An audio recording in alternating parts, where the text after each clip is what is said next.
Okay, let's move on to grooves. Okay, so this is a little bit of a weird concept. Okay, grooves are not clips, grooves are not instruments or sounds. They are, let's say, patterns. Here's how grooves work. Let's say I have a beat, for example, like this.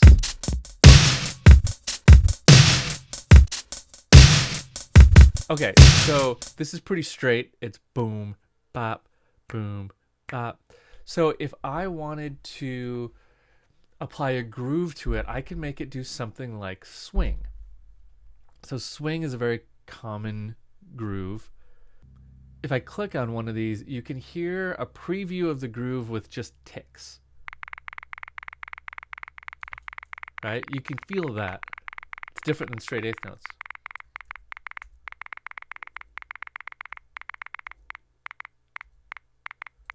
Let's go to,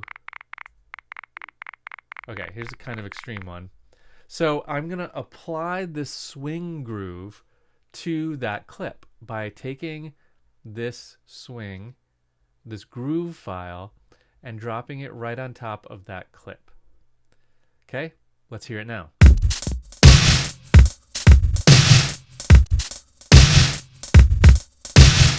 Okay, so it's got that kind of groove to it. So groove files are swing, rock, rumba, here's percussion conga, jazz rock, jazz African, house, hip hop, funk. There are all these different kind of stylistic patterns that you can apply to a clip. They work on audio clips or MIDI clips, okay? So this button here in our library is just a big archive of a bunch of different grooves.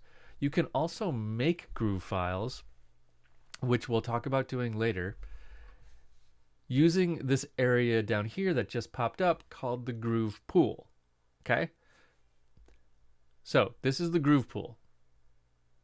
It's a neat little area that comes up when you're using a groove. So the files here in the library, these are AGR files. That's the only thing you're going to find in this setting. That's Ableton Groove.